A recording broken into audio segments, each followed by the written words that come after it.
We know that one of the hardest things when you're relocating to a new area is understanding how far your money will go in that new area and what you can get for that money. So today we're going to explore what $600,000 can get you in Hendersonville, North Carolina. We're going to take you on a tour of some neighborhoods and communities near Hendersonville, North Carolina that have homes in that price point of about $600,000. Now, to warn you, there is going to be some variability in each one of these neighborhoods. You will find homes that are selling for less than $600,000, and you will find homes that are selling for more than $600,000. And some of that's just due to the variability of the home itself, and also the fact that it may be a single-family home versus a townhome. So keep that in mind as we go through the tour. So we're going to take these from basically the closest to downtown Hendersonville and then expanding outward into Henderson County. And the first one that we're going to start with is Crooked Creek. And Crooked Creek is probably about 7 minutes or so from the entrance of the neighborhood to downtown Hendersonville. And it's located off a very popular road and well-known road once you live here, which is Canoga. And inside of Crooked Creek, what kind of homes do we have? It's all single-family homes. So there are about 170 single-family homes in that neighborhood. And it was established back in the late 60s, early 70s. So you've got homes that range from that date to more current. But yeah, so I would say generously sized. I would say probably at least 2,500 square feet you're going to find for most. Maybe a little bit less, a little bit more. But at that price point, I think you would anticipate about 2,500, 3,000 square feet. And one thing about our area that you may not know is that we don't have a lot of new construction neighborhoods compared to other areas. And that's because there was just not an abundance of flatter land to easily build on around here. Yeah. A lot of our neighborhoods are more established, but the upside to that is, like you're saying, size. So not only the size of the home, but you get, in Crooked Creek as an example, a larger lot size. So they're at least half an acre to an acre is kind of common in that neighborhood. Yeah, I would say that's the norm for that neighborhood. And I would say I would describe it as maybe rolling hills, but a very walkable neighborhood, very easy to walk around if you wanted to, take walks outside. There's a quaint little pond that you can actually put a kayak on. It's not big enough to have any kind of motorized sport boats. You can fish. The other thing that's pretty known for is that it has a public golf course that's at the rear of the community. So an 18-hole golf course. Yeah, 18-hole golf course. So that's it's a very affordable one, so it gets a lot of activity. Yeah, and just because you live in that community does not mean you have to actually buy into that golf course. You don't have to become a member. Any public member can go play at Crooked Creek's golf course. So if you want to live in a community that has a golf course but not necessarily have the HOA fees that are normally associated with that kind of community, Crooked Creek is a great option. It's also a great option if you just want the proximity to downtown Hendersonville. So another community in Hendersonville where you can find homes in this price point would be a community called Carriage Park. It is a gated community about maybe 10 minutes drive to downtown Hendersonville, probably a 15-minute drive to the Asheville airport, somewhere in between. This is a much larger community. There's about 700 homes in this community as compared to Crooked Creek. This neighborhood was established back in maybe like the mid to late 80s, but they're actually still building homes even to this day. They, I would say, are characterized by maybe some smaller lot size compared to what you might be thinking of. I think the most important thing to be aware of with Carriage Park is that it's multiple sections to it. Neighborhoods. And each neighborhood within there actually has its own covenants and restrictions and kind of features, if you will. So it's very important to know even where you're buying within Carriage Park. The other thing that I think that's just the coolest thing is that, we help someone buy in that community. And if you get up at the height of the mountain on Governor's Drive, and then there's a little bit on the other side too, you get amazing long-range views. Yeah. So said Asheville Airport. Yeah, one direction you actually see the runway of Asheville Airport, so you can see the planes actually coming in. Now the noise from the extra airplanes, they're still at an elevation when they come near Carriage Park, so it's not gonna. If you're inside, you're not gonna probably hear it, but if you're outside, you will see it and hear them. But so that's one view, and then you have more of a westerly view on the other side of the neighborhood that looks more at Mount Pisgah. Yeah. Again, there's a lot of variety here. There's also some amenities. Yeah, so with this larger community, they've got an indoor pool, a clubhouse, tennis courts with pickleball, and they've got also an active kind of social thing where they've got some things going on that you can attend if you want to participate in those things. It is like I said, a gated community. It is staffed. So there At the is gate. somebody at the gate. There's somebody working there all the time. And there is a variety of home styles. Yeah, because it was started in the late, like I said, 80s or so.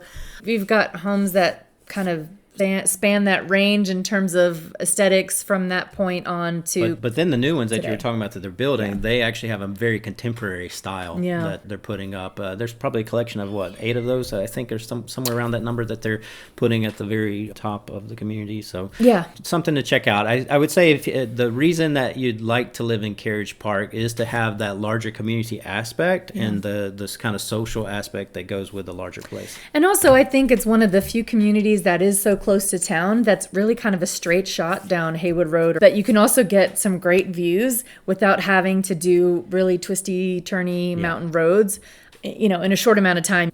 Hi, this is Ryan and Suzanne. We're a real estate team proudly serving the upstate of South Carolina and Western North Carolina, from Greenville all the way to Asheville and everywhere in between. We've helped people relocate from all over the country to this scenic and friendly area, and we'd love to help you too. So next on our list is the neighborhood of Timber Creek, which is actually in the town of Laurel Park. So I guess that's the first thing worth mentioning is that in Henderson County, there's actually a few areas that are their own towns and carry their own overlay of property tax too. But in some cases, that gets you more town services. Like in Laurel Park, for instance, you get trash pickup. They have a grounds crew that comes up and picks up rubbish a couple times a year. There's also paid police staff in town there too. It does get you a few things. But in terms of Timber Creek in particular, tell us a little bit about that. It was started in the early 1980s. So you've got homes that are from, I would say, that early 1980, 81, all the way up through really up until a couple of years ago. They're still building. So you've got a really variation of home styles and so a lot of mountain floor home plans type looking in there. I would say a lot of the original homes that are probably a lot more of that kind of mountain aesthetic. There's a few colonials. There's a few ranch style homes. Yeah, I was going to say that they vary in floor plan. I mean, they're all over the gamut. I would say it's not one of those cookie cutter type looking. So a little bit of a larger home for that price point. You're probably going to get, again, somewhere around 2,000 to 3,000 square feet. They're all about maybe just over a half acre lot size. I would call it a very wooded neighborhood. It's actually on part of Echo Mountain. Yep. So Echo Mountain is the dominant feature in the town of Laurel Park. And the cool thing about that is if you want to go see some cool sunsets on a daily basis, you can hop in a car and within a few minutes be at Jump Off Rock, which gives you great westerly views of sunset kind of behind the mountains and everything. So, and it's there's a few trails up there as well. And sometimes the town actually has events there for music and so forth. Yeah, they do a few events up there. And in Timber Creek, speaking to the side of on the back side of that mountain, you've got an entrance to the mountain side if you were to come up Laurel Park Highway from 5th Avenue, and there's also an entrance on the bottom side to Finley Cove Road, which maybe is a little bit less winding. It kind of gets you to the grocery stores and things like that without having to do all the curvy roads. Yeah, the tip is that unless you have to go the Laurel Park Highway / 5th Avenue route, you'll probably go the other entrance because it's a lot less curvy. Yeah. If you're going to town, you're probably going to go the bottom way. But in terms of walkability, I would say the bottom half of the neighborhood is maybe a little more friendly in terms of walking, but it's all very walkable. But it is elevation. But it is a little bit hillier on the top side of that neighborhood. So if you want to live in nature but still be within 7 to 10 minutes to downtown Hendersonville, definitely check out Timber Creek. Another neighborhood with this price point of homes is Sweetwater Hills. And it's probably 15 minutes to downtown Hendersonville, maybe 10, 15 minutes to the airport. Again, this was a neighborhood that was started, I think, late 80s, early 90s. And up until the 2000s, we're building a lot of homes. There's maybe about 100 homes in this neighborhood, I would say. Yeah. And their lot size, I would say, is anything about like a half to an acre. Yeah, So I would say a lot of these homes probably were built in the 90s to the early 2000s is the majority of the homes that are in there. Yeah, that sounds about right. Larger homes, I would say probably on average, maybe you're looking anywhere from 2,000 to 3,000 square feet at that price point, depending on the year it was built. They have the neighborhood itself in terms of amenities that I know of is just tennis courts. It is kind of a rolling hills neighborhood. I would say it's pretty walkable. Yeah, it's located off of the thing to know about, from my perspective, about Sweetwater Hills is a couple things. It's a desirable neighborhood. People like living in there. But well manicured. yeah, yards very mature vegetation. It doesn't look like a cookie cutter new neighborhood when you go in there. But there's two things to be aware of. One is that the access, there's only one entrance in and out of the neighborhood. This is true. So the neighborhood, if you are living at the back of it, it takes probably 5 to 7 minutes just to go from the entrance to the very back. Yeah. And because of that, the entrance is off of North Rugby Road, which is a very busy road because that connects kind of Haywood Road to Asheville Highway. So it's more of a cut through kind of busier road.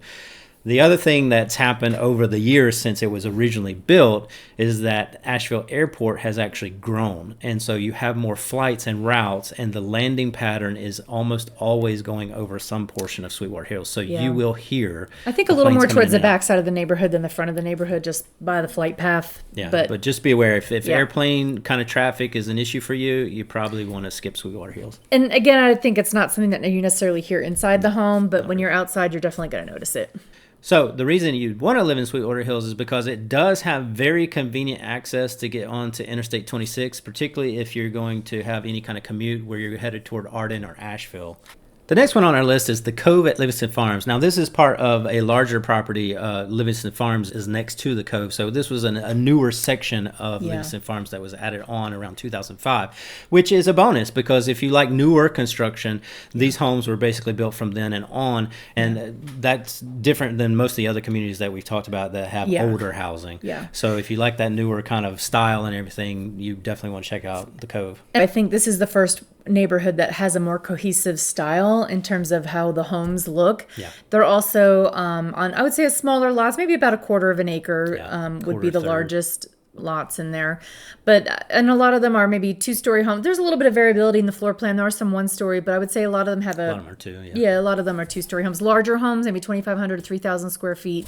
The thing you'll like about living in there is the fact that it has an awesome backdrop. So you see views of the mountains because it's kind of in a valley and you're looking back at the landscape from afar. And then there's also a walking trail that's in the back of the neighborhood of Livingston Farms that you can take advantage of. Last on our list is a neighborhood called Cummings Cove, and it's another gated community that offers homes in this price point. It's also larger with about 600 homes. They offer single-family homes, townhomes, condos, but the difference between this one and the other gated community that we talked about earlier, Carriage Park, is that this one offers an 18-hole private golf course. Carriage Park also had these staffed gates. Cummings Cove has 3 gate entrances, but none of them are staffed. So that is a little bit of a difference there. I would also say that Cummings Cove is maybe a little more walkable. The bottom of the neighborhood is very walkable. Yeah, it really is. And there's a similar kind of set of amenities. Actually, there's more amenities in Cummings Cove than there was in Carriage Park. So you have the golf course that we mentioned. There's also a pool, outdoor pool. There's the clubhouse that has an on-site restaurant. There's a fitness center. There's tennis courts. They also have bocce ball. And the tennis courts are the clay courts, if I remember correctly. I think they have actually 2 different kinds of courts. Yeah. So if you're a tennis person, this is definitely a place for you. Yep. And then there's also a bit of a dog park that you can take your 4-legged friends to. The only downside, I would say, for some people is just going to be its location and its distance to things. It's almost like a destination within itself, but it is located. It's about a 20-minute drive to downtown Hendersonville. It's kind of located immediately in between Horseshoe and Etowah. The bigger cities would be 20 minutes to Hendersonville and probably 20 minutes to 25 minutes to Brevard. Now going forward, though, a little change is happening out that direction, and that's the fact that the Acoustic Trail, that is the rail trail conversion that we've been talking about, that's stretching from downtown Hendersonville ultimately to Brevard, is along that route, it goes through Horseshoe. And so we've seen some more restaurants actually pop up since the trail's been announced. And so we think there'll be a bit of a build out in the area so that you don't necessarily have to go into downtown Hendersonville for some things. Right. There's grocery, there's Ingalls. Yeah, there's a grocery store in Etowah that's not that far away. You can also get to Brevard, probably about not much about further the same. Than going to Hendersonville. So it's a scenic area to be as well. It's just really nice. It's pretty views everywhere you look. Flat farmland and a lot of the views that you get immediately surrounding Cummings Cove. Yeah, it's been building out for a while, so it's built in a lot of phases. You've got a little bit of variability in the home styles there. And because of the size, again, there's a couple reasons I think that you'd want to be a community member of Cummings Cove. One is that amenities package.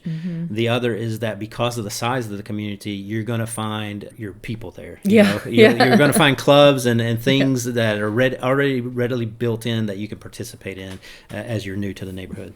We explored a lot of communities in the $600,000 price point near Hendersonville. So tell us which ones are your favorite.